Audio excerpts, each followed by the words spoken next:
empecemos. Quiero decir un par de cosas antes de empezar propiamente. La primera es que pues vamos a tener una presentación en la que nos va a hablar Stefan, y a la hora de participar tenemos la opción de señalar que queremos participar utilizando una opción abajo que se llama levantar la mano. Todos la deben ver al lado donde está su micrófono y la opción de prender o no la cámara. Ahí tienen la opción de levantar la mano y eso nos va a indicar simplemente que quieren hacer una pregunta. Esa es la opción que tenemos pues para indicar que alguien quiere participar. Lo otro es pues que estamos muy contentos de tener a Stefan. Stefan estuvo aquí en Bogotá la semana pasada, pero le tocó salir corriendo para no quedarse encerrado. Él es profesor de la Pontificia Universidad Católica del Perú y nos va a presentar un libro que salió hace poco que se llama Historia del Pensamiento Económico en el Perú, Antología y Selección de Textos, que editaron Carlos Contreras y Stefan. Entonces, Stefan tiene la palabra. Ok.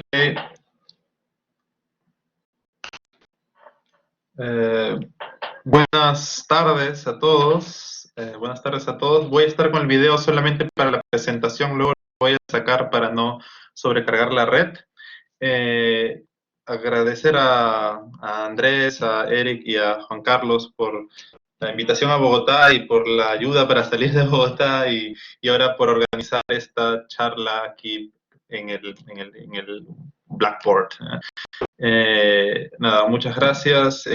Es también genial poder hacer esta presentación y pensar en otra cosa distinta a todo este asunto del coronavirus. Me ha servido bastante hoy día preparar la charla. Y nada, para presentarles un poco el libro lo tengo acá. Es este libro, un libro un poco grueso, que se llama en efecto Historia del Pensamiento Económico en el Perú, Antología y Selección de Textos. Y lo que voy a hacer es una presentación de tres cosas, ¿no? Presentar el proyecto del libro, porque tiene una historia interesante que puede ser de interés para el seminario que están haciendo ya en Bogotá y más allá. Las ideas que salen un poco de esta investigación, de los ensayos, de los textos recopilados sobre el pensamiento económico peruano. Y tercero, si queda el tiempo, una discusión sobre la investigación que estoy haciendo más recientemente, que tiene que ver con la profesionalización de la economía en los últimos 40 años en el Perú, a través de un estudio de las universidades, los profesores, etcétera, que de alguna manera complementa este libro, porque este libro básicamente se ocupa de pensadores que llegan hasta, digamos, los años 70. ¿Ok? Bueno, ese es el plan. Como saben, pueden interrumpirme, me dicen cómo estamos de tiempo, me dicen cómo estamos en temas de fluidez. Nada, voy a salir del video. Muy bien. Ok, entonces el proyecto del libro. Este libro es un esfuerzo que tiene larga data, ¿no? Empezó con el proyecto del profesor Carlos Contreras, que fue mi profesor de Historia del Pensamiento Económico cuando estudié la carrera en la Universidad Católica. Él tenía cada curso que hacía de Historia del Pensamiento Económico, el trabajo final a todo estudiante era hacer un ensayo de un peruano y tratar pues de contar su vida, hacer un resumen de sus obras y tercero era hacer un pequeño análisis que vincule lo que se vio en el curso, que era básicamente los clásicos, ¿no? Keynes, Smith, etcétera, con los pensamientos de este pensador peruano. Y cuarto, buscar un texto suyo, escanearlo, digitalizarlo y adjuntarlo al trabajo, ¿no? Estos eran los trabajos. Esto lo estuve haciendo desde hace ya casi más de 10 años. Cuando yo llegué a la carrera, sí, básicamente también 10 años hice mi trabajo, hice todo esto, y así él siempre prometía que eventualmente saldría un libro de esto, ¿no? Y bueno, yo sabía que él entonces, porque yo luego he trabajado con él en otros proyectos, sabía que se almacenaban los mejores trabajos, iba juntándolos y juntándolos, y eventualmente, bueno, una cosa más, el profesor Contreras tenía también una lista de nombres que él pensaba que eran algunos autores, pensadores raros, de los que no se había escrito mucho y que valdría la pena pues que un alumno se tome el tiempo de ir a un archivo, de sacar uno de estos textos, una biblioteca de textos antiguos, sacar este texto y digitalizarlo y ponerlo hacerlo más disponible. Ok, entonces eventualmente yo fui contratado para ayudar a la digitalización de todos estos ensayos que había ido acumulando, seleccionarlos, ver cuáles eran los mejores, cuáles valía la pena para quizás publicarlos. Hubo un fondo de la universidad para hacer eso y ese fue mi primer involucramiento con este proyecto, ya cuando había terminado la carrera o estaba terminándola. Eventualmente se volvió a archivar el proyecto porque no había suficiente dinero para editar y hacer todo el trabajo. Pero eventualmente hay más dinero de la universidad, de la Facultad de Ciencias Sociales de la Universidad Católica, y ahí ya yo me uno en calidad de coeditor. ¿Okay? Y ahí es el segundo punto del texto. Es decir, el primer texto surge de este acervo, digamos, de ensayos de alumnos que estudian economía. Son ensayos que tienen ciertas deficiencias en términos quizás de retórica, en términos de escritura e incluso de análisis, pero que son ricos en información, ¿no? O sea, tienen datos sobre la vida y obra de autores que son difíciles de encontrar, ¿ya? Y que no se ha escrito compendios de ese tipo sobre la historia del pensamiento económico peruano, o muy pocos. Y entonces con eso la idea fue editarlos, es decir, yo metí, digamos, mano a estos trabajos, los edité y hice algunas modificaciones, traté de uniformizarlos, de que lo importante quede y lo que no, realmente no era tan importante salga. Y bueno, usar algunos criterios junto con Carlos para ver cómo podíamos formar el libro, ¿no? Y teníamos este deseo de que sea un libro que llegue hasta la colonia, ¿no? Es decir, los 500 años de historia del pensamiento económico, ¿no? Algo ambicioso y quizás polémico, pero que podía servirnos para contar otro tipo de historia. ¿Okay?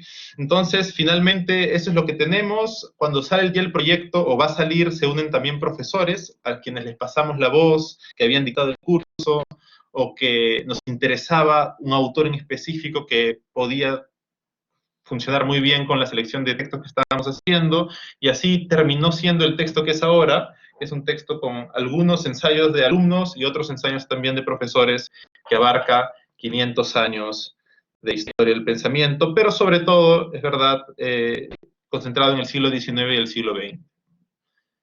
La época colonial son solamente 4 autores de los que están ahí reseñados. ¿Okay? Entonces, para resumir esta idea del proyecto del libro, la idea era cubrir un vacío, ¿no? Cubrir un vacío en la bibliografía. No hay textos de historia del pensamiento económico en el Perú, y creemos que también a nivel latinoamericano no es un tema que se haya desarrollado mucho. Hubo uno que otro proyecto en los años 40, por ejemplo, del Fondo de Cultura Económica, que trabajó un texto de pensamiento económico latinoamericano, pero vimos que también era algo que había poco, y en el caso peruano, pues más aún. Luego pensamos el libro como un aporte sobre todo para nuevas investigaciones, una especie de base, una base de información que puede servir para intervenciones ya más directas, más profundas en algún autor, en alguna época, un compendio de información y también un compendio de textos de los propios autores, porque como les dije al inicio, todos estos ensayos tenían adjuntado un texto del propio autor, ¿no? Por lo que el libro ha terminado siendo un libro doble, digamos, un libro de ensayos sobre autores, pero también un libro de ensayos de los autores, de los pensadores, ¿no? Que sirve como reader, digámoslo, en este término anglosajón. Son autores a veces desconocidos, y esto también fue importante. El libro no es, a veces ustedes si ven el índice verán, bueno, faltan José Carlos Mariátegui, que sería pues un pensador económico socialista, marxista peruano, falta Víctor Raúl Ayala Torre, faltan algunos nombres claves, pero también una decisión que tomamos con Carlos fue, si hay mucha bibliografía ya sobre uno de estos autores, y buena, pues mejor sería elegir otro, ¿no? Porque quizás nuestros ensayos no serían los mejores respecto a este autor, ¿no? Entonces, son a veces ensayos sobre escritores más desconocidos que los establecidos. Y bueno, y finalmente ya terminando, haciendo la introducción, reflexionando sobre qué es lo que habíamos hecho, cómo presentar el trabajo,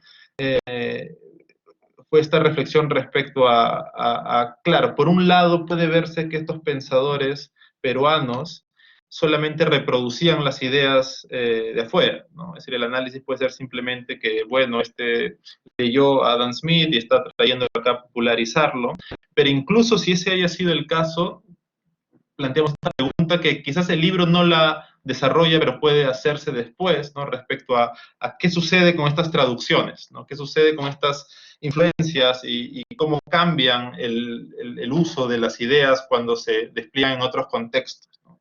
Y sobre eso hay interesante literatura en la sociología del conocimiento, en Bourdieu, sobre la circulación internacional de las ideas, que es algo que también valdría la pena tomar en cuenta, ¿no? Que es algo que puede, para lo que puede ayudar a este texto. Sí. Antes de pasar de pronto al Sí. contenido propiamente del libro, yo quisiera hacer una pregunta sobre el proyecto y sobre la reacción de los estudiantes frente al proyecto. Si era un proyecto, digamos, que les interesaba a los estudiantes, estaban contentos de hacer este tipo de trabajo, no mucho, qué tipo de problemas tuvieron en llevar a cabo el proyecto con los estudiantes. Gracias, muy buena pregunta. Yo fui uno de esos estudiantes. Yo particularmente me lo tomé bien, pero incluso creo que quizás yo no fui el que se lo tomó mejor, que hubo unos que hicieron mucho trabajo, ¿no? Que fueron a archivos, que entrevistaron a la familia, que sobrevivía del pensador a veces. Hay datos muy interesantes ahí. Otros sí, otros no les interesó mucho, hicieron trabajos mediocres. Fue una opinión, digamos, dividida, ¿no? A algunos les interesaba y otros no. Pero yo creo, tengo la sensación, creo recordar y de mi propia experiencia, eh, a veces, al menos en la Universidad Católica, al menos en los estudiantes, un curso como el de Historia Económica o Historia del Pensamiento Económico muchas veces gusta mucho porque te ayuda a refrescar, a cambiar eh, de, de a cambiar el tipo de trabajo académico que haces, ¿no? Porque los otros son bastante más matemáticos, de trabajar en problem sets, etcétera, etcétera, y eventualmente salir a investigar algo les creo que daba algún tipo de bienestar a varios estudiantes, ¿no? Usualmente los cursos de historia del pensamiento e historia económica tienen mucha apreciación en términos de las encuestas a los profesores, al menos en nuestra universidad. Sí. Perdón, entonces, solamente una pregunta. Según lo que estás contando, entonces son en su mayoría estudiantes de economía, digamos que no tenían ningún tipo de entrenamiento. Dices, por ejemplo, que iban a buscar archivos, etcétera, pero no tenían ningún tipo de entrenamiento de verdad de historiadores, por ejemplo, en hacer trabajo de archivo. ¿Cómo lograron ustedes, digamos, no sé, cómo resolver ese problema y decirles, venga, les vamos a mostrar cómo se trabajan los archivos, cuáles son las cosas importantes que hay que tratar de buscar en los archivos, etcétera? ¿Cómo resolvieron ese problema? Sí, buena pregunta. Es decir, yo me acuerdo que había una asesoría, es decir, en efecto, no van a tener un training de historiadores, no van a hacer un trabajo de archivo profundo, es más, ir a bibliotecas que nadie visitaba, digamos, que donde estaban los textos que nadie leía, pero que estaban más o menos organizados. Trabajo de archivo profundo, de ir a algo más profundo, no hay. Pero sí había una sesión de asesorías que se hacía es que tenemos dos partes tiene este curso. El curso de Historia del Pensamiento Económico tiene una parte teórica, digamos, y había unos seminarios. En estos seminarios, el jefe de práctica, como se llama aquí, líder del seminario, tenía un momento de asesorías con los estudiantes, ¿no? Para ver, ok, tú quieres estudiar este autor, es colonial, a ver, hay estos libros ya publicados, pero tienes que ir a esta biblioteca de acá porque no se encuentra en la biblioteca de aquí, o quieres ver este otro autor, él publicaba en este periódico, podrías ver estas notas en este periódico que está en la Biblioteca Nacional, etcétera, ¿no? Para eso servía y eso ayudaba, ¿no? Yo creo que ahí, al final, la ventaja de este proceso fue que acumulamos una gran cantidad de trabajos, ¿no? Así como la ley de los grandes números permitió tener trabajos que habían, es decir, el propio estudiante tenía una motivación y había logrado utilizar estas pequeñas informaciones metodológicas que le podían dar el profesor o los jefes de práctica para tener un trabajo lo suficientemente bueno, ¿no?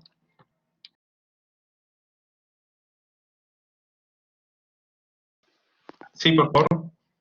Estefan, una Sí, pregunta. ¿Este curso de Historia del Pensamiento es para estudiantes de qué año de economía? ¿O es un curso abierto también, por ejemplo, a otras disciplinas? ¿Es una electiva? Como para poder entender mejor como qué tipo sí, de curso es esto. sí, sí, sí. Y cuando usted dice que tiene dos partes, ¿puede contarnos un poquito del contenido de esas partes? Para Sí. saber cómo, con qué background se aproximaban los Ah, estudiantes a sí, estas investigaciones. Gracias. exacto. Sí, a ver, yo creo que el background que tenían los estudiantes era, ellos leían, es el curso de Historia del Pensamiento Económico, es un curso de Historia del Pensamiento Económico clásico, ¿no? Partes desde Adam Smith o incluso a veces desde antes y cuentas una historia que suele llegar hasta Keynes, ¿no? Ese es el curso. Está dividido en dos partes. Una primera parte es la parte teórica, donde el profesor un poco expone estos grandes pensadores, ahí participan en clase, pero sobre todo son charlas más magistrales. Y las prácticas, ahí depende del profesor, depende de cómo se ha planteado, pero las prácticas son más estudios de textos más detallados, discusiones sobre algunos temas, ver cómo el pensamiento económico, por ejemplo, de Adam Smith sirve para pensar algo actual, o los mercantilistas sirve para pensar algo actual, o ver este tema de qué pasa con el Perú en esta historia del pensamiento económico, es decir, es para hacer estas discusiones más concretas y la idea de más discusión, ¿no? Entonces, esa es un poco la idea. Entonces, la idea un poco que podemos hacernos respecto a cuál era la experiencia del estudiante, era el estudiante que ha recibido ideas, entiende algunas escuelas del pensamiento económico, sabe lo de los fisiócratas, sabe de Adam Smith, las ideas, luego va a leer un pensador peruano y va a hacer algunas conexiones, ¿no? Algunas conexiones diciendo, mira, este pensador de 1700, Pedro Bravo de Lagunas, nos hace referencia, suena a los fisiócratas, ¿no? Hay como un paralelo de este tipo de pensamiento respecto a la importancia de lo agrícola, la importancia del derecho natural, otro tipo de estilo en comparación con la economía más clásica o contemporánea. Ese es un poco el background. ¿Y de qué ciclo es el curso? Pues es de octavo o noveno ciclo, es como hacia terminando la carrera de economía, no el final, pero como justo antes de pasar ya a trabajar las tesis. Son estudiantes que saben macroeconomía avanzada o intermedia, microeconomía intermedia, y algunos que otros cursos así de desarrollo y de economía política. Se tienen ya una base importante eh, para un poco reflexionar sobre el pensamiento económico. Sí, eso sería. Hay un sonido que es la policía que está avisando que tenemos que estar en casa. Sí, sí, suena. Eh, ¿Más preguntas?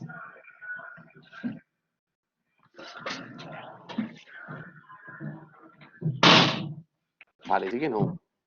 ¿Sí? No, no, parece que no. Cuéntenos Ok, entonces. entonces Siga. continúo. Eh, Podemos luego a regresar a discutir este tema del proyecto y de cómo pueden, quizás ustedes lo que estén pensando, qué sugerencia más específica podría darles con respecto a eso.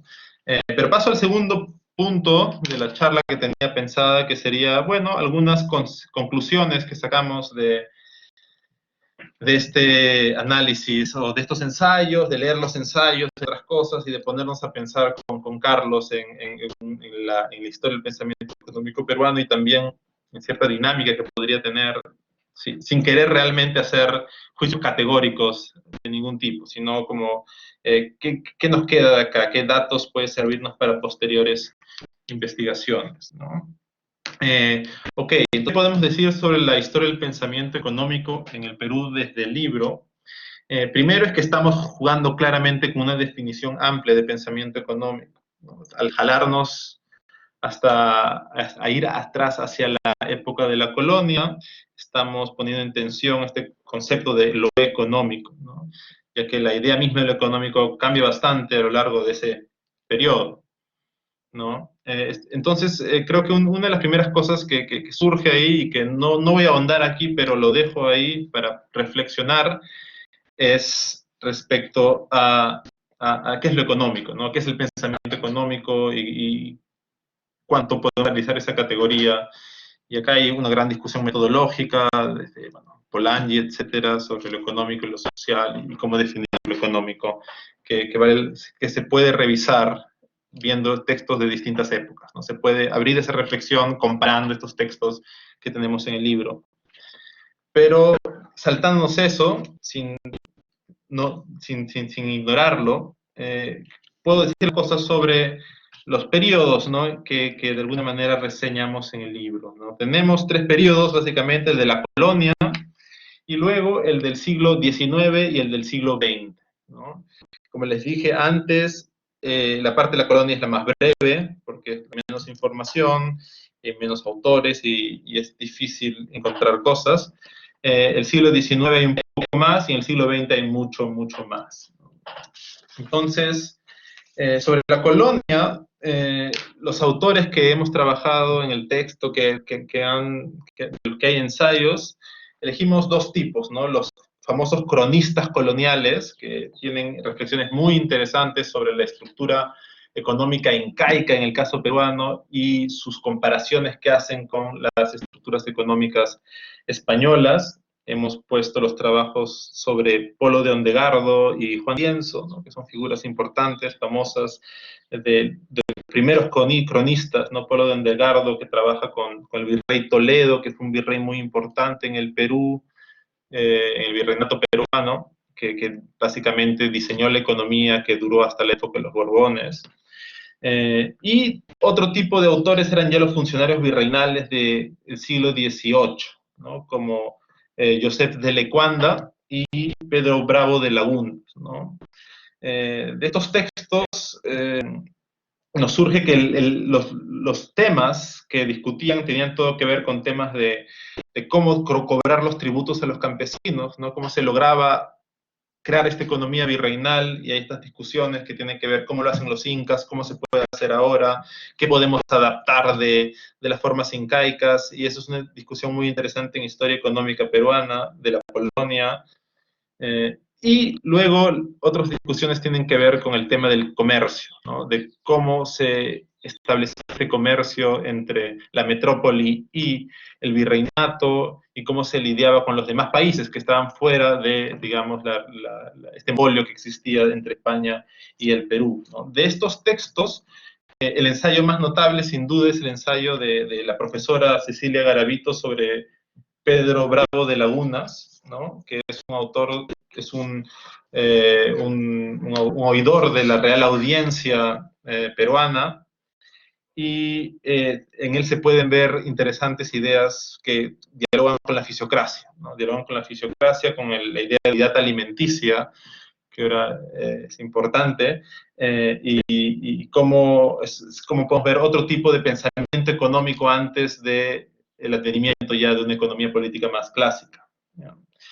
Luego hay otro ensayo sobre Lecuanda, que es un ensayo bueno, pero que sobre todo es bueno porque hace referencia a un gran libro que se publicó hace poco en el Perú sobre este autor. Es un libro de la profesora Roxanne Chessman, que es un trabajo monográfico y que recolecta muchos textos sobre este pensador colonial, bueno, que vivía entre España y Perú, y que reflexionaba sobre el comercio precisamente entre España y Perú. Son textos que recomendaría revisar si tienen que elegir algunos de esta época colonial. Entonces eso sería básicamente las reflexiones que surgen de esta etapa colonial, ¿no? Y queda esta idea de una economía política en otro sentido, ¿no? En un sentido quizás más mercantilista, una economía política entendida como una organización política de la economía antes que una economía de clases o ya una forma más moderna de economía, ¿no? Esa es la reflexión que queda de esa época.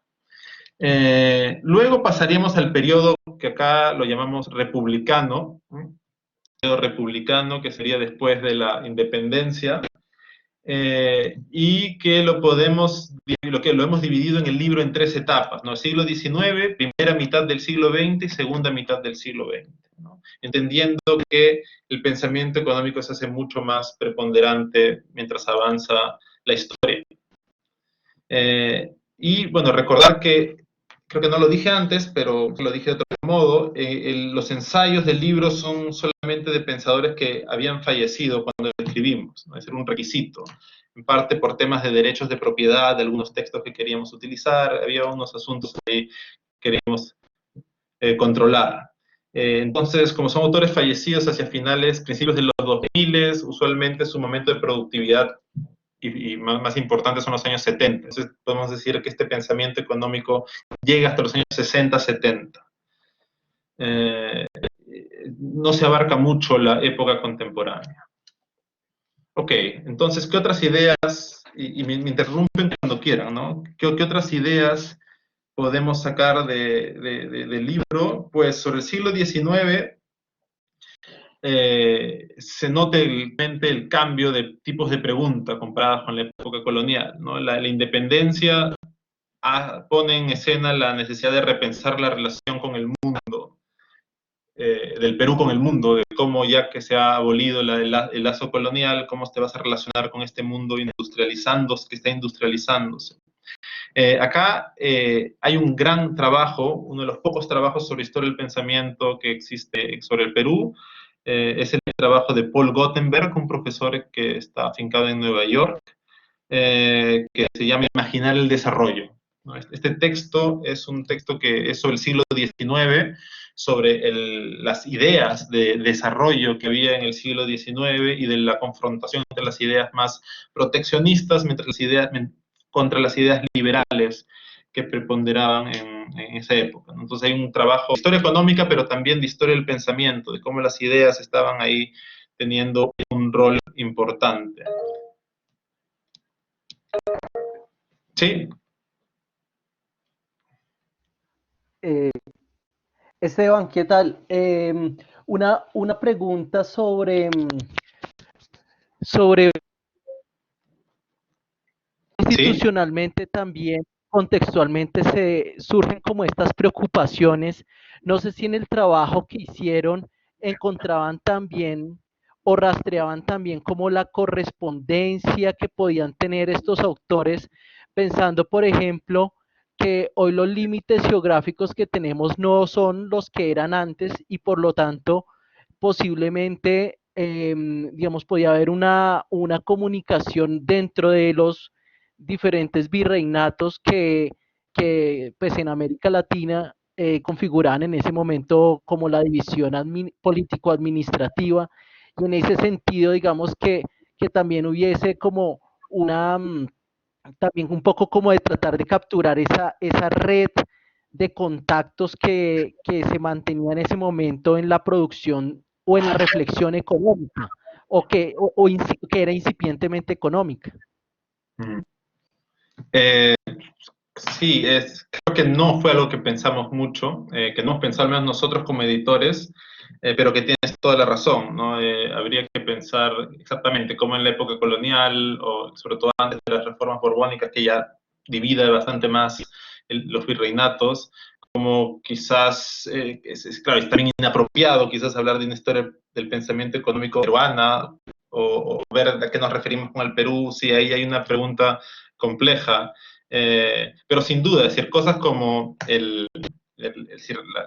las transformaciones dentro del virreinato, de que era el virreinato del Perú, la separación de los distintos virreinatos, y no sé, no me acuerdo exactamente los nombres, pero las reformas borbónicas, tiene un impacto muy fuerte en la economía peruana y eventualmente también tiene un impacto en las ideas, en las ideas políticas y eventualmente también económicas, ¿no? Es decir, es un caso muy importante, estas transformaciones en las constituciones imperiales, que sobre todo lo trabajan los historiadores económicos, ¿no? De cómo impacta estas transformaciones el virreinato peruano, su hegemonía en el continente, y luego las guerras de independencia, como también eso hace, ¿no? Es decir, hay eso.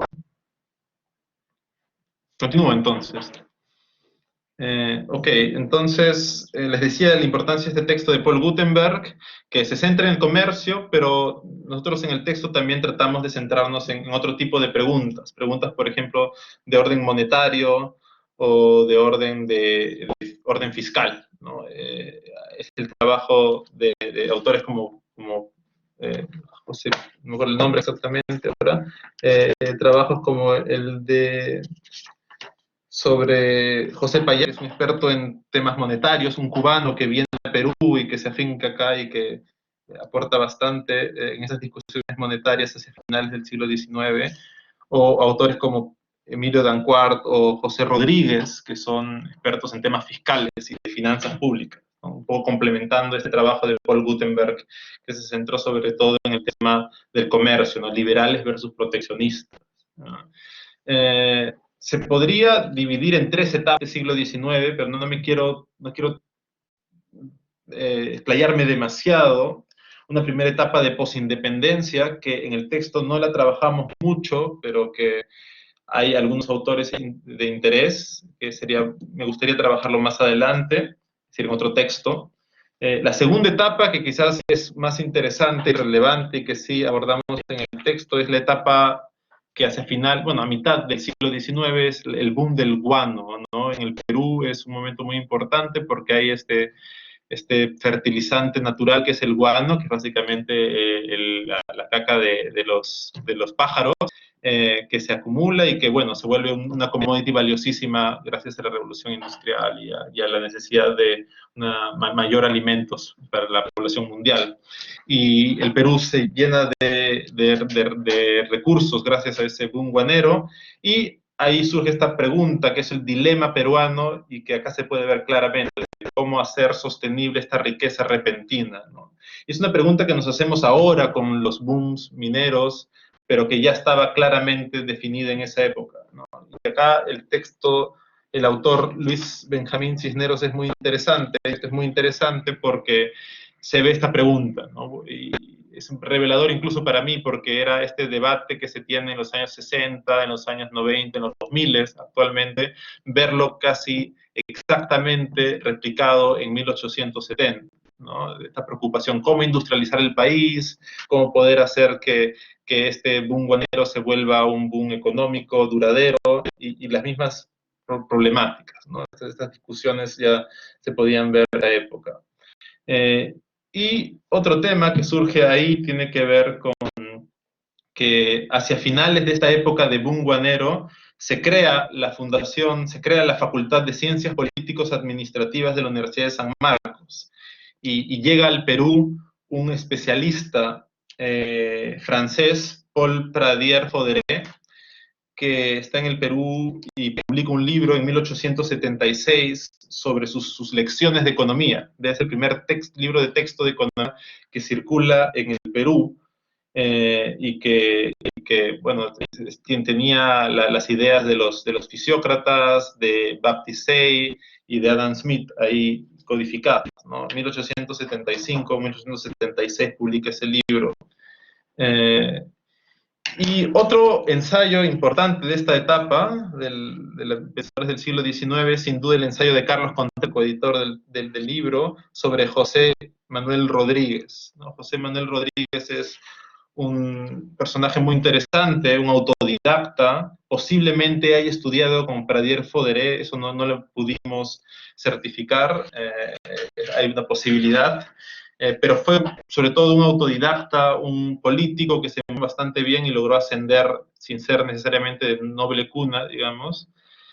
Publicó también un libro de difundir ideas económicas de los clásicos. Él empezó siendo un liberal clásico, interesado en Smith, en Say, y haciendo este libro donde los difundía. Y no solo eso, sino que a inicios del siglo XX él fundó un periódico, una revista que se llamaba la Revista del Economista, ¿no? Y es quizás una de las revistas más antiguas de economía del Perú, y es una revista que dura 40 años, desde 1908 hasta 1940, y es un caso muy interesante, sobre todo de estudio, para analizar cómo las transformaciones económicas y las transformaciones en la línea editorial de la revista en el pensamiento económico, ¿no? Y era interesante esta revista porque no era simplemente una revista de negocios, ¿no? Sino que también tenía varias partes donde buscaba, sobre todo este autor, que era el hombre orquesta de esta publicación, él buscaba difundir el pensamiento económico. Tienen siempre una sección como de educación económica que él está hablando de la teoría cuantitativa del dinero, está hablando de la mano invisible y de nociones que va soltando ahí a su audiencia, ¿no? Es un caso muy interesante de estudio, esta revista de economía. Algún día a ver si... Fue un momento mi proyecto de tesis, pero al final me fui a otro tema. Pero es muy interesante esta revista. Y algo más interesante aún es que la historia de este Rodríguez empieza como liberal clásico, pero hacia los años 40 termina apoyando al nacionalismo, el fascismo y el nazismo, ¿no? Antes de la Guerra Mundial, en realidad, pero sobre todo en los años 30, cuando él empieza a verlo como una mejor vía entre el capitalismo y el socialismo, hay este punto medio que era el fascismo, ¿no? En parte por eso creo que la historia de este pensador ha desaparecido de alguna manera de las historias, del recuerdo de pensadores económicos, pensadores políticos peruanos, ¿no? Es una interesante historia que se puede seguir fácilmente, y en el texto de Carlos se ve muy bien. Ok. Bueno, eso sería el siglo XIX, un siglo marcado por el tema del guano y marcado después por la guerra con Chile, ¿no? La guerra con Chile lleva a la derrota peruana y a una crisis que dura varios años, y que lleva a otro tipo de reflexiones ya hacia el siglo XX.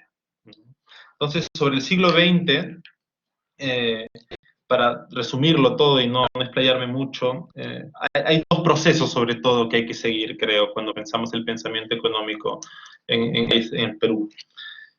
Uno es el proceso de profesionalización de la economía, que ya empieza les hablé de 1876, la primera escuela de estudios políticos y administrativos, en 1927 en San Marcos. San Marcos es la universidad pública más importante del Perú, y en esas épocas era la más importante del Perú, period, ¿no? De todo. En 1927 se funda la primera disciplina de economía, ¿no? La primera carrera de economía política, y todo el siglo XX es una historia muy interesante de la profesionalización. Empieza en 1920, en 1960 va a dar el primer salto, sobre todo estrechándose mucho más con los Estados Unidos, y bueno, 1970-80 es un periodo, digamos, de una profesionalización con muchas escuelas económicas en competencia, y de los 90 para adelante ya es esta especialización más mainstream como la conocemos, donde finalmente ya podemos hablar de cierta homogeneidad en la enseñanza de la economía en las universidades más importantes de Lima y el Perú, con el resto, digamos, del mundo anglosajón al menos.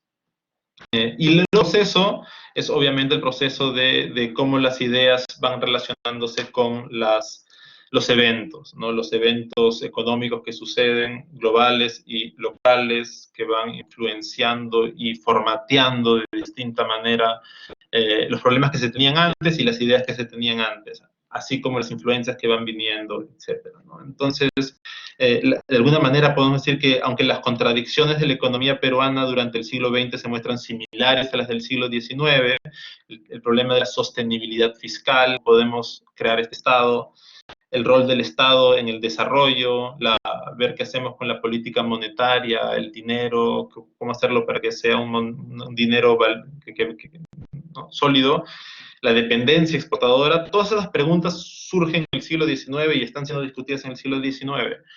Y van a estar también en el siglo XX, pero van a ser formateadas de otra manera, ¿no? Los debates ya entre socialismo versus liberalismo, o el llamado pensamiento heterodoxo contra lo ortodoxo, ¿no? Esos temas se ven en los autores que hemos reseñado, de los que hay textos en el libro, y se ve este choque, ¿no?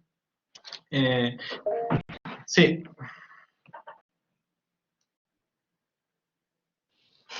Rescatando un poco la misma pregunta que había hecho John Mauro sobre el periodo de la colonia, en estos autores de finales del 19 y del 20, ¿se observa alguna conexión interesante con Estados Unidos, con Inglaterra, con Francia, en términos de su educación o conexión con instituciones multilaterales? ¿Hay algún tipo de indicio de que puede haber algo interesante para explorar después? Sí, sí, sí, muy buena pregunta y eso me puede servir para quizás abrirme un poco y adelantarme a otras cosas, pero el vínculo internacional es algo que se podría destacar, que quizás no lo hicimos en la introducción y lo debimos haber hecho, pero hay ya unas redes que podemos ir reconstruyendo. En el siglo XIX es clarísimo que hay influencia francesa muy fuerte, ¿no? Y eso es algo que se cumple para todo el Perú, el pensamiento político también.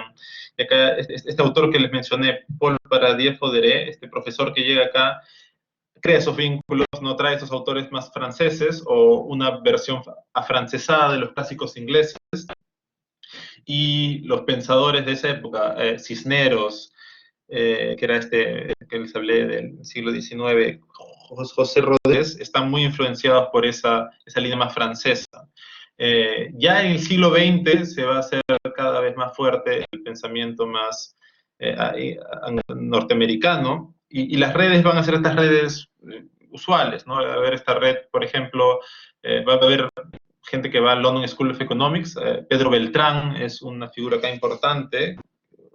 Algunos lo llaman como el fundador del neoliberalismo en el Perú. Él fue en 1920 el primer peruano que estudia economía en el LSE, en London School of Economics, y luego tiene estos vínculos con Lionel Robbins y con Hayek, etcétera, y con el Mont Pelerin Society. Tanto Pedro Beltrán como Rómulo Ferrero, que es otro autor que sería de esta línea más liberal, ellos tienen sus redes con Inglaterra, pero sobre todo con este grupo transnacional de pensamiento liberal o neoliberal o nuevo liberal, eh, con relaciones con Mises y Hayek, etcétera, en esta red global.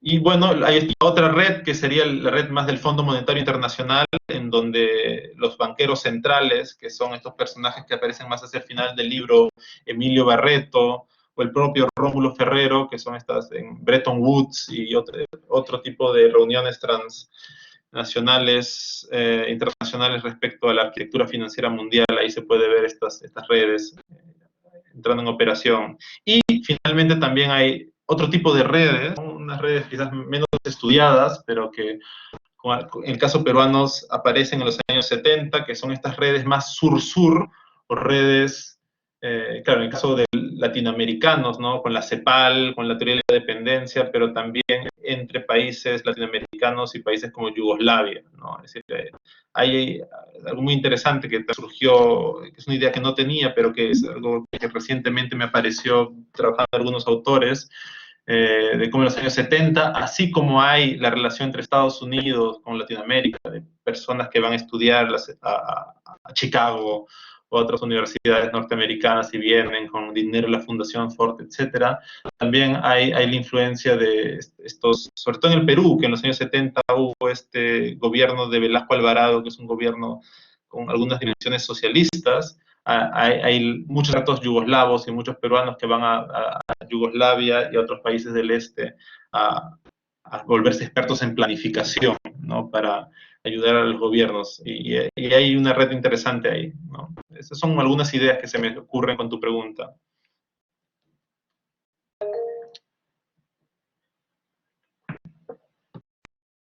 Sí. Esteban, una pregunta con respecto a, digamos, se suele presentar un poco el pensamiento económico latinoamericano pues, del siglo XX, digamos, en su carácter más disruptivo un poco con este pensamiento estructuralista cepalino. Entonces, quería un poco preguntar sobre un poco las distancias que pudieron encontrar también de parte, digamos, ustedes en términos de esa deshomogenización también del pensamiento peruano con respecto a como una idea más establecida allí de que el pensamiento económico latinoamericano, digamos, se tranza con esta idea de mirar lo que hicieron la CEPAL, a grosso modo, no solamente, pero que finalmente está allí, me parece, desde mi punto de vista, más bien establecida y que impide reconocer como de pronto los matices que tiene Ujú. esa interpretación en diferentes países. De acuerdo, sí, muy buena pregunta. Sí, a ver, la sorpresa para mí, eh, bueno, sorpresa, en verdad no es una sorpresa, pero el pensamiento económico peruano que surge un poco de nuestro trabajo es más conservador, ¿no? Es decir, esta idea de que los latinoamericanos son radicales y estructuralistas y críticos durante los años 40, 50, 60, 70, 80 incluso, en el Perú es poco, ¿no? En el Perú más bien, bueno, algunos dicen que el Perú es este outlier conservador liberal en medio de Latinoamérica, ¿no? Que usualmente está más hacia la derecha, y creo que se refleja también el pensamiento, ¿no? Y es verdad, esta especie de esquema que tendríamos para pensar el pensamiento latinoamericano y que a veces también se aplica al Perú, porque es verdad que tenemos nuestros representantes, es verdad que tenemos un momento importante de industrialización y de una retórica nacionalista fuerte de los años 70, a veces oculta la preponderancia y la existencia de muchos pensadores influyentes y políticos influyentes y economistas influyentes que más bien estaban en una línea liberal, ¿no? Acá les hablé de Pedro Beltrán, de Rómulo Ferrero, antes tuve de Varela y otros que están ahí, que son una élite muy poderosa y que posiblemente explica bastante bien lo que va a pasar después en el Perú en los 90, cuando viene la crisis más del modelo industrializador y el Perú rápidamente tiene esta reacción neoliberal fuerte, ¿no? El neoliberalismo peruano es muy fuerte y muy resiliente y comparable con el chileno, ¿no? Es decir, y a veces uno dice, ¿por qué sucede esto? Quizás porque no fue tan mal, pero en verdad creo que se puede explicar también con esta larga genealogía de pensadores liberales en los que se subieron, digamos, sobre sus hombros y sobre sus redes los más contemporáneos. Eso es algo importante. Entonces, con respecto a esos matices que se puede hacer con el caso peruano, yo diría que en el Perú, ya antes del consenso de Washington, ya había el consenso de Lima, digamos, de un pensamiento liberal establecido o que estaba de retirada o en crisis en los años 70 y las políticas más industrializadoras y desarrollistas de gobiernos como el de Velasco o de Alan García en su primer gobierno, pero que estaba ahí presente y fortaleciéndose y que logró eventualmente pasar a la palestra, ¿no? En los años 90. Yo diría eso.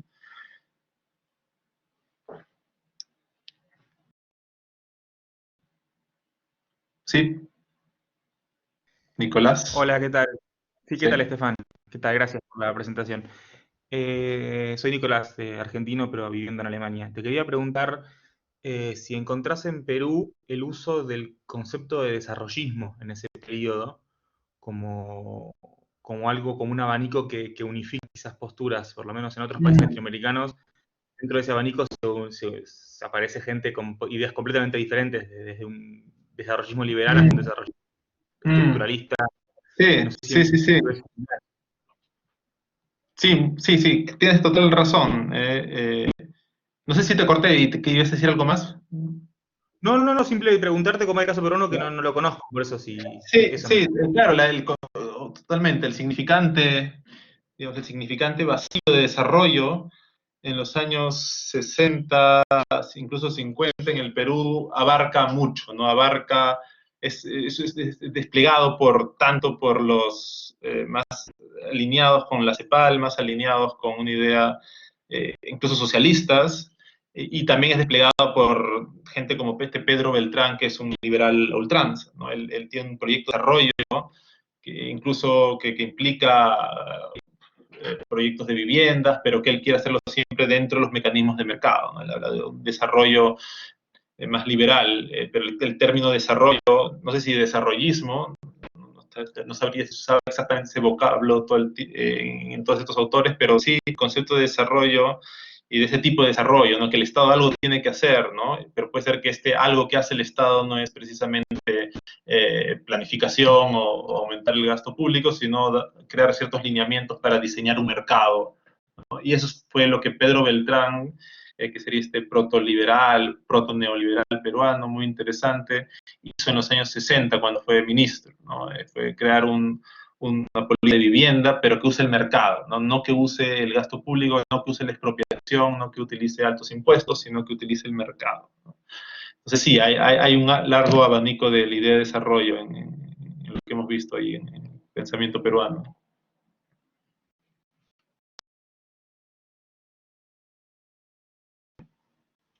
¿Sí? Estefan, una pregunta corta que mencionas en la introducción es, ¿en qué momento en el desarrollo, pues en este trabajo que ustedes hicieron, identifican que está esta conciencia de estar rezagados en el desarrollo? Que me pareció muy, muy interesante, porque leyendo esa introducción, yo decía, estas son nuestras mismas preocupaciones, ¿sí? Digamos, y seguimos allí, pero el tema de identificar ese momento, ese espacio en el que se configura un poco esa conciencia, me parece muy interesante. Entonces quería saber, como hallazgo, ustedes qué encontraron allí. Sí, creo que no sabría responderte con mucho precisión. No te podría decir como que acá hay un cambio en el... sería especular, pero es una muy buena pregunta, ¿no? Hay la sensación de que siempre ha sido así, ¿no? Siempre hemos pensado que estamos rezagados, ¿no? No sabría decir cuándo nos rezagamos o cuándo hay otro discurso distinto a ese. Es una muy buena pregunta, quizás para un análisis. Sí, es decir, lo que me queda claro es que, claro, en el siglo XIX, ya en la misma época de la bonanza guanera, hay la idea, ¿no?, de que no somos como Europa y que tenemos que avanzar y que tenemos que importar sus bienes, los bienes de lujo, y hay un fuerte, es decir, uno de los problemas, pero una de las características del boom guanero del siglo XIX es este flujo de muchas mercancías importadas, ¿no?, y del embellecimiento, digamos, de la ciudad de Lima, con bienes de suntuarios, pero que luego no llevan a valores de retornos elevados de la economía guanera dentro de la propia economía peruana, y que es una de las razones por las que no hay un desarrollo sostenible, pero hay esta ambición, claro, de lograr ser como Europa, ¿no? Pero no sé cuándo habría empezado, cuándo había sucedido. ¿Sí, Juan Carlos? En términos de la demanda de economistas, también hay algunas conclusiones generales que emerjan de su trabajo. Hay, por ejemplo, instituciones del gobierno que hayan sido particularmente importantes a la hora de darle un espacio a los economistas para hacer su trabajo y que les hayan pues puesto atención. Sí, gracias. Estas ideas justo estaban en la última parte que quería presentar, que tiene más que ver menos con el libro y más con estas investigaciones que estoy realizando ahora. Es el proyecto de investigación en el que he estado los últimos...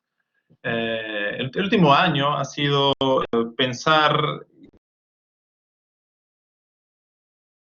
de la economía peruana o de los economistas peruanos, ¿no?, un poco en la línea de los trabajos de Verónica Montesinos o de Marion Foucault, una sociología del conocimiento, que es una sociología materialista.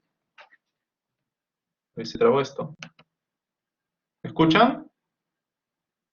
Sí, te Sí. escuchamos. ¿Me escuchan? Ok, se había fastidiado un poco. Ok. Ups. A ver, voy a... Disculpen.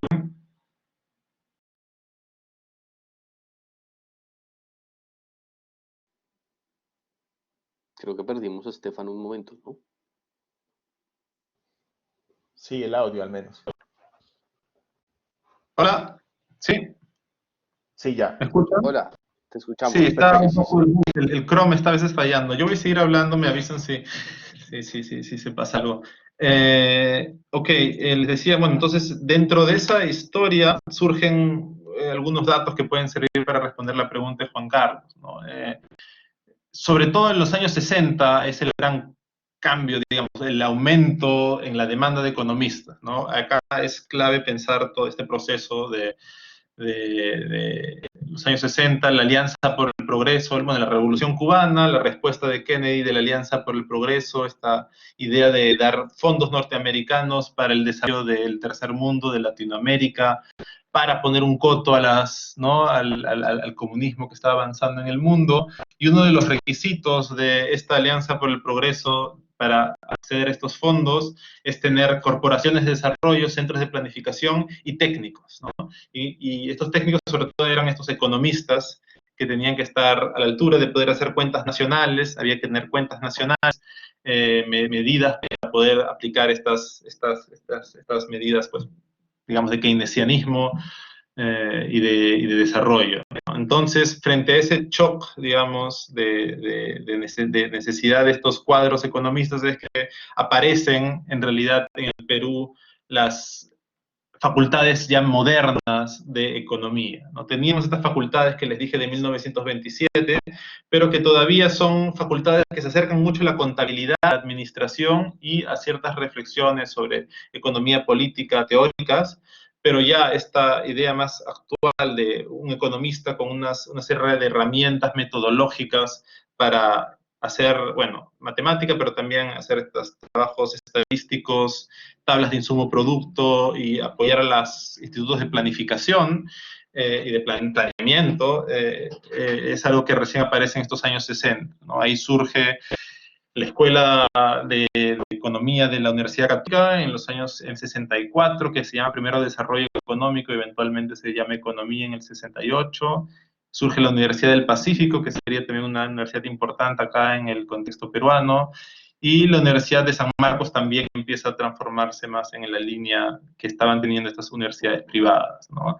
Todas estas universidades, o sobre todo la católica, están en muy cercana vinculación con el Banco Central de Reserva peruano, que también empieza a modernizarse en los años 60, siguiendo esta necesidad de cuentas tales más precisas, y un mejor conocimiento de un mapeo de la economía peruana, ¿no? Y que demanda estos economistas. Entonces, esta relación de simbiosis entre el Banco Central, el Ministerio de Economía y Finanzas y las universidades que están creando sus facultades de economía. Viene el golpe de Estado de Velasco Alvarado en el 69 y curiosamente este gobierno velasquista, de esta dictadura militar de Velasco, que es una dictadura peculiar, ¿no? Hoffman la llamaba la revolución peculiar, que eran estos militares de izquierda.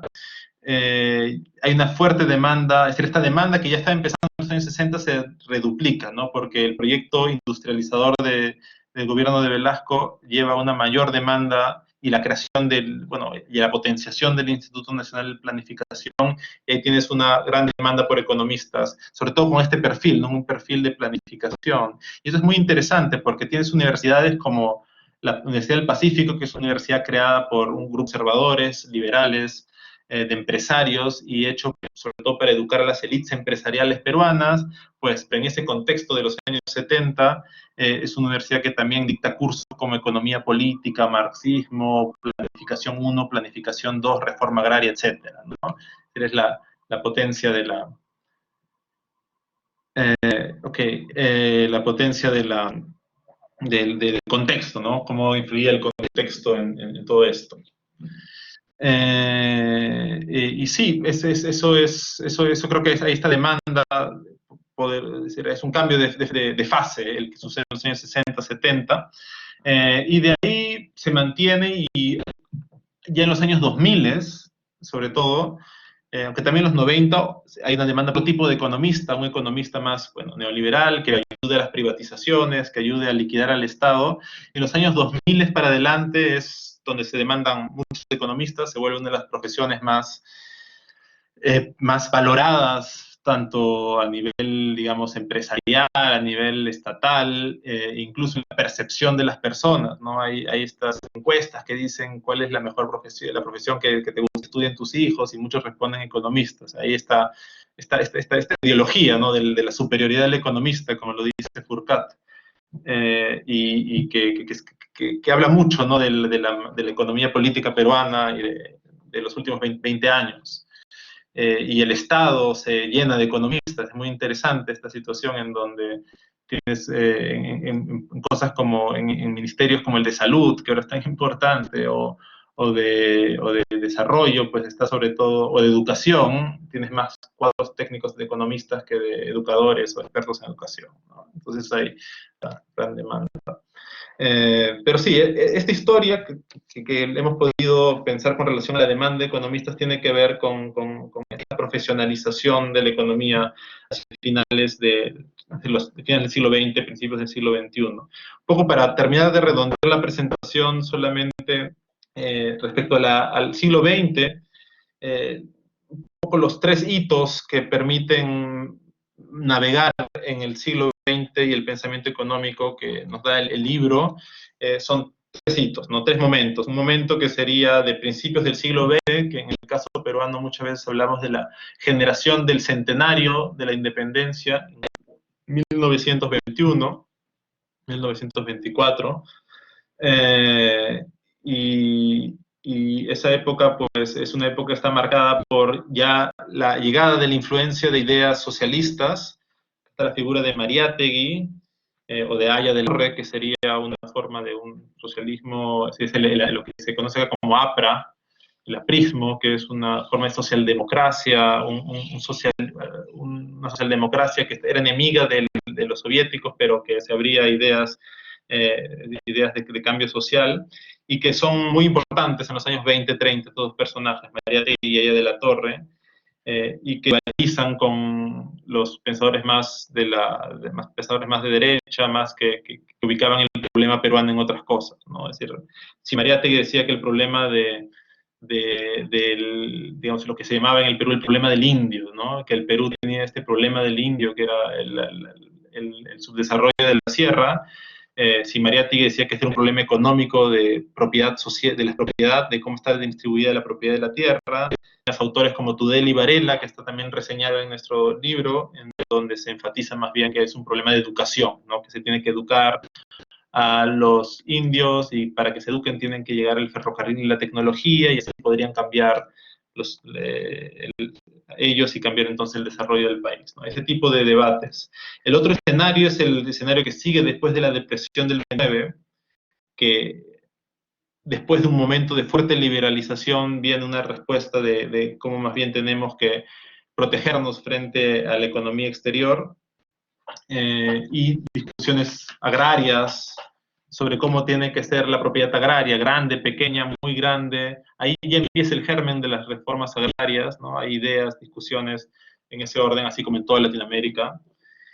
Y el otro escenario es el que ya hemos un poco visitado en mis anteriores comentarios, que es el marco de la Guerra Fría, ¿no? El marco de la Guerra Fría, hay muchos, bueno, no muchos, hay algunos pensadores, dos de los que están acá reseñados, Beltrán y Barreto, no, tres, Beltrán, Barreto y Ferrero, que viajan a la conferencia de Bretton Woods, ¿no? Para ver cómo Perú se vinculaba a esta nueva arquitectura financiera y monetaria mundial.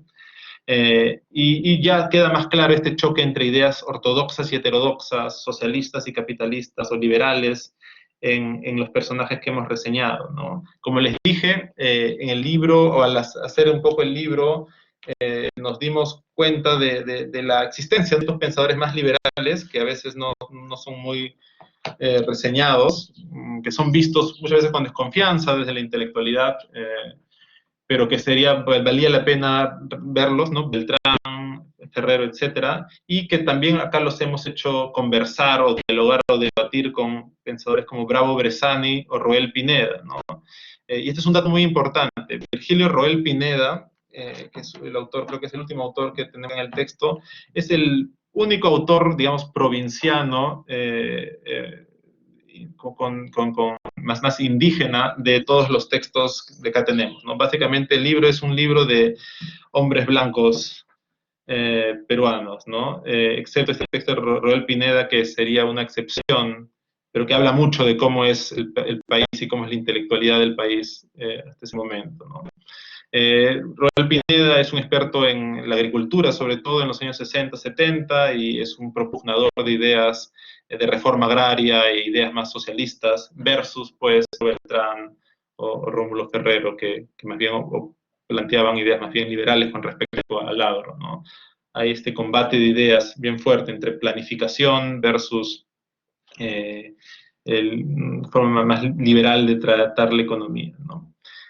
Obviamente el tema de la inflación es central en estos debates, de cómo tratar la inflación, y cómo tratar el subdesarrollo, ¿no? Podemos decir que, esto lo mencionamos en la introducción, ¿no? De cómo hay este debate entre qué se enfatiza, la tragedia del subdesarrollo o la tragedia de la inflación, ¿no? Y va a depender mucho del momento histórico para ver qué ideas se hacen hegemónicas o tienen más peso sobre otras, ¿no? Sería un poco lo que nos da el libro, y como les dije, es un libro que se queda hacia los años 70. ¿Sí? Que se queda hacia los años 70, y que, bueno, hay estas otras líneas para seguir esta investigación, que en este caso yo estoy haciendo a través de esta historia institucional de la profesionalización de la carrera, y ya de las redes internacionales que se involucran en esta nueva forma de la economía peruana de los 70 para adelante. Son redes de economistas, pero también redes académicas, la influencia de ciertas escuelas de economía sobre otras, pero también redes políticas, redes empresariales. Es muy interesante ver estos distintos factores que pueden explicar cambios de paradigma, al menos cambios de paradigma educativos en las universidades, cambios de paradigma en la contratación de profesores en las universidades, que haciendo esta historia de 40, 50 años se hacen visibles y son muy interesantes, ¿no? Y bueno, eso sería todo lo que tenía pensado comentar con vosotros. Y si tienen preguntas, pues creo que con las preguntas podemos aclarar muchas cosas. Gracias, Estefan. Yo quisiera volver un poquito a la discusión sobre el proyecto, y tengo una duda sobre la situación de la disciplina de la historia del pensamiento en el Perú, y quisiera saber si de pronto nos puede dar una idea de qué tanto interés hay por hacer este tipo de investigaciones de la parte de investigadores, pero también de la parte quizá de instituciones, del gobierno, de instituciones donde los economistas han jugado un papel importante y con las que quizás se podría hacer algo. Y también de pronto si tiene alguna idea sobre, si nos puede dar una idea sobre la disponibilidad de archivos y como el material para poder hacer la historia del pensamiento del Perú. Gracias por la pregunta. Sí, a ver, yo creo que la situación no es muy buena, es decir, es como ven un tema no muy estudiado, y si no es estudiado es un poco por algo, porque es difícil, no hay financiamiento, no ha habido mucho interés. Yo diría que está mejorando el interés en este tema, y hay una gran avance en temas de historia económica que poco a poco están llevando también a temas de historia del pensamiento económico, ¿no? Y acá es importante hablar del trabajo, pues, de Carlos Contreras, que él es el coeditor, él es sobre todo, él es editor, es un historiador que está afincado en el Departamento de Economía, y él ha sido editor de un proyecto que ya lleva varios años, que ha permitido avanzar la producción de muchos libros e investigaciones, muchas veces traducciones, pero a veces también investigaciones propias de historia económica, ¿no? El Banco Central de Reserva peruano tiene una línea de edición y de financiación de investigaciones sobre historia económica, que también están poco a poco, hay algunos textos que trabajan temas de historia del pensamiento económico, pero claro, sobre todo desde ese punto de vista, desde la historia económica, ¿no? De cómo ciertas ideas económicas influencian en eventos económicos, y personajes de la historia también, bueno, vehiculizan ideas. Desde la historia económica diríamos que hay un espacio para el desarrollo del pensamiento económico. La historia del pensamiento económico como algo autónomo, una reflexión quizás más metodológica o epistemológica, no hay mucho espacio todavía, ¿no? Es más un estudio del pensamiento económico en relación con la historia económica, ¿no? Y en este caso financiado por el Banco Central de Reserva, y bueno, algunos institutos como el Instituto de Estudios Peruanos o la propia Universidad Católica, ¿no? Este sería un poco el ambiente de donde se hacen investigaciones sobre esto de manera, bueno, con fondos. Sí, eso podría decir. A ver, el Andrés Guiot. Listo, ¿me escuchas? Aló. Sí, escucho, Aló, sí, ¿me están escucho. escuchando? Ahora ya no. Gracias. Listo, Ahora ¿se me menos. escucha, cierto? Andrés, lo dejamos de Sí. escuchar. ¿Ahora me escuchas bien? Andrés, no, lo dejamos de escuchar. Se escucha lejísimos. Se escucha como te hubieras alejado. Andrés. A ver. Voy a hablar fuerte entonces, me voy a acercar y ahora sí me escuchan bien. Trata de hacer la pregunta. Listo. Entonces, yo tengo dos preguntas. La primera tiene que ver con la organización del libro, sobre todo pensando en lo que tú decías en un principio, que esto se pensaba como un insumo para seguir adelante. Y una segunda pregunta sobre la profesionalización y en lo que estás trabajando ahorita. Entonces, la primera pregunta es, eh, ¿qué los llevó a organizar el libro alrededor primero de pensadores y la categoría de pensadores? Y si sienten que la selección de autores que escogieron les permite pensar en algo así como una tradición de pensamiento peruano, o sencillamente escogieron autores que no eran conocidos con un esfuerzo pues de traerlos a la luz. Entonces, esa es la primera pregunta. Y la segunda es que me llama la atención un poco, eh, pensando en términos comparativos, la temporalidad de la creación de departamentos y facultades de economía en Perú. Entonces, me llama la atención que aparezca una facultad en los años 20. Me gustaría que de pronto me contaras un poco más de eso y en qué contexto surge, cuál es el contexto para que surja esta facultad. Y también me llama la atención que se empiecen a crear facultades un poco tarde en los 60, cuando en Colombia a partir de los años 40, en los años 50 ya empiezan a aparecer unas, en el caso chileno antes. Entonces, de pronto pensar como en términos comparativos nos ayuda como a entender un poco como esta realidad de la profesionalización, sobre todo antes de los 70, donde empieza ya a haber como cosas más en común. Ok, muy interesante. A ver, tienes mucha razón en tus... si es verdad, si el texto, el libro es un proyecto, una suerte de consecuencia quizás no planeada del todo, ¿no? Que se fue produciendo poco a poco. Por eso si tú yo podría ver el libro y ser crítico con algunas cosas, ¿no? Por ejemplo, lo que tú decías, la idea de pensador, ¿no? Quizás partir de una lista de nombres como algo problemático, como algo que podríamos quizás criticar y abrir un poco más. Totalmente cierto por ahí. Estoy de acuerdo con esa observación, incluso yo le llevaría esa dimensión más crítica, pero como les contaba, es una especie de consecuencia,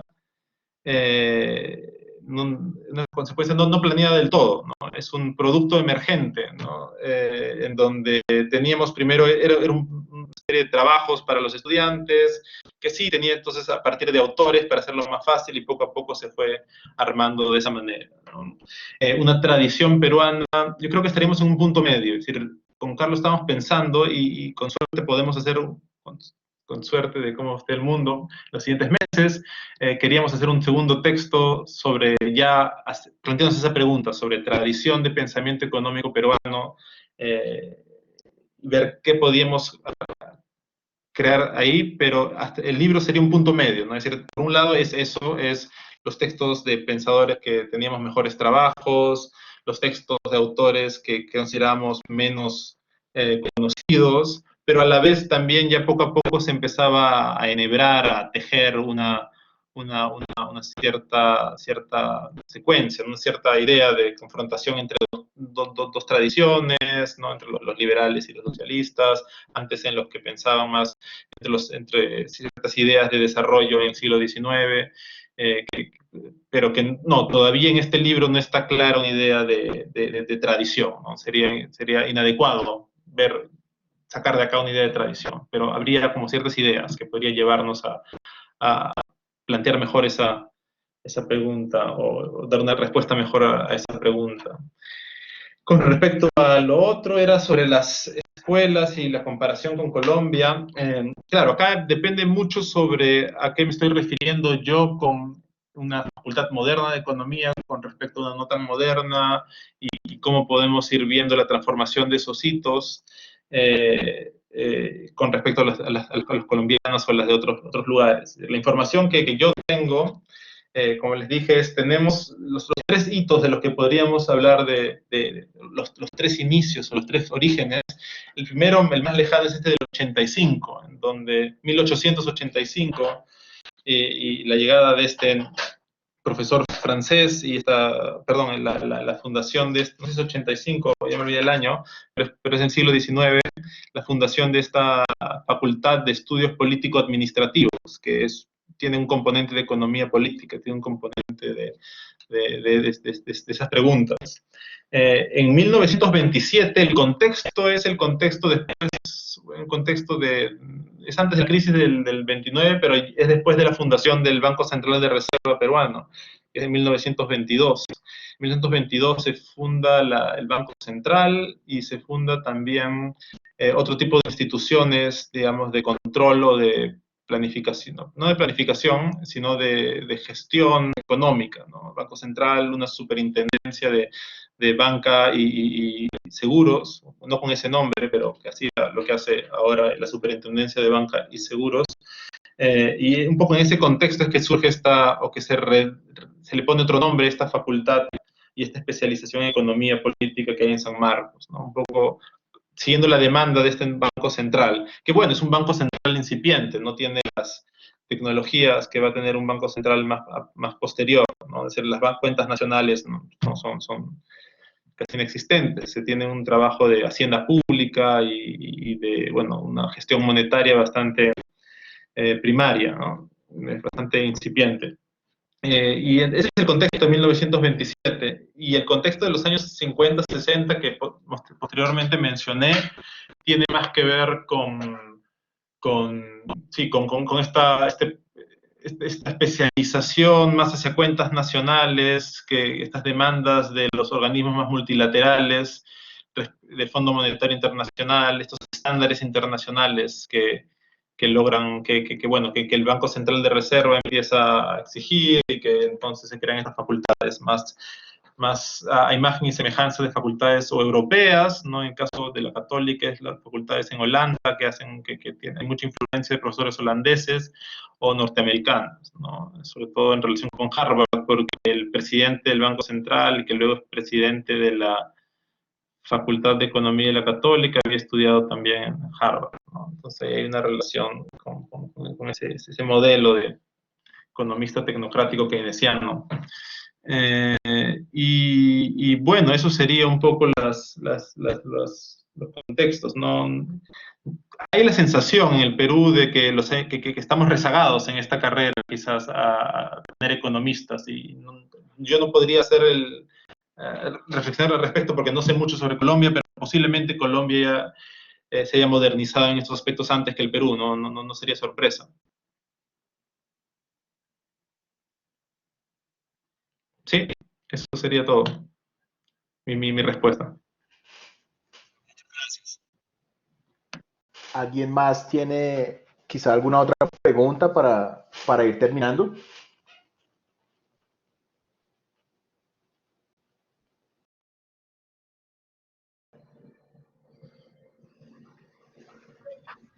Hola.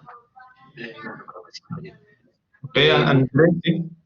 Muchas gracias por el seminario virtual. Llegué un poquito tarde, andaba preparando otras cosas de virtualidad y Jimena también se excusa por no llegar, anda también en reuniones virtuales. Nada, una pregunta muy corta y muchas gracias a Stefan por estar aquí virtualmente. Ojalá nos podamos ver físicamente después. Mi pregunta es relacionada con la evolución en el siglo XIX de la formación en economía política. Me interesa sobre todo porque en el caso colombiano observamos una influencia muy importante del liberalismo francés. Usted menciona la creación de la escuela por un economista francés al final del siglo XIX, pero yo quería saber si antes de esa creación, a lo largo del siglo XIX, hay presencia de formación en economía política y si tiene una fuerte influencia del liberalismo francés, como es el caso en Chile y en Colombia. Me interesa porque creo que la conexión andina es muy importante en esto y creo que debe haber una historia común. Sí, muy buena pregunta. Yo lamentablemente no soy el más experto para responder cosas sobre el siglo XIX. Carlos posiblemente podría dar una mejor respuesta a esta pregunta.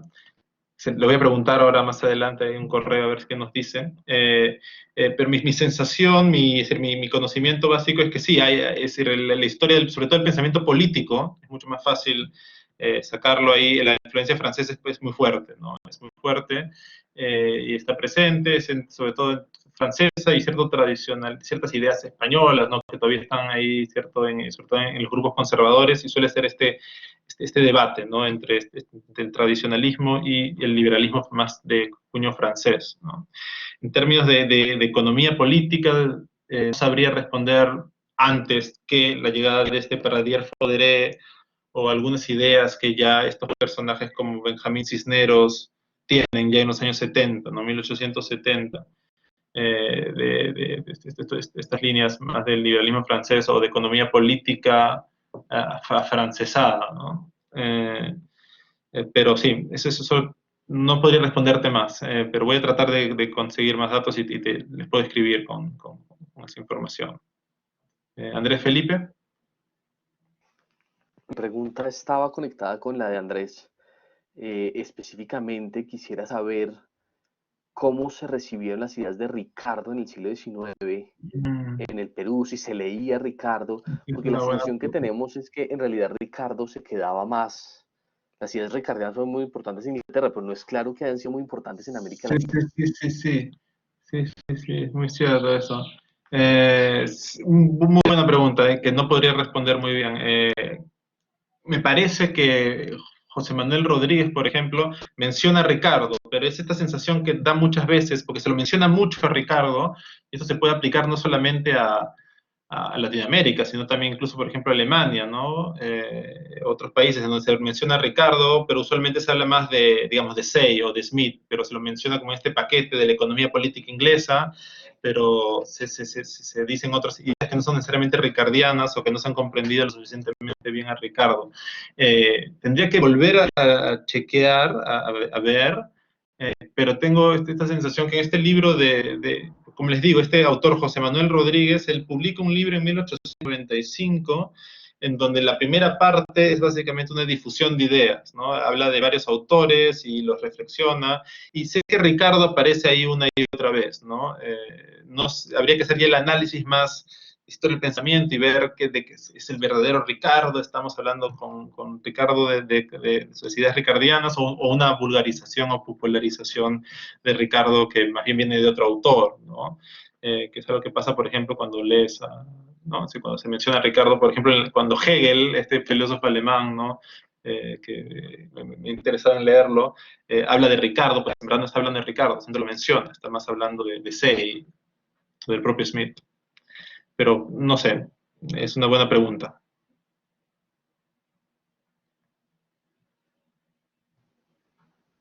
Sí.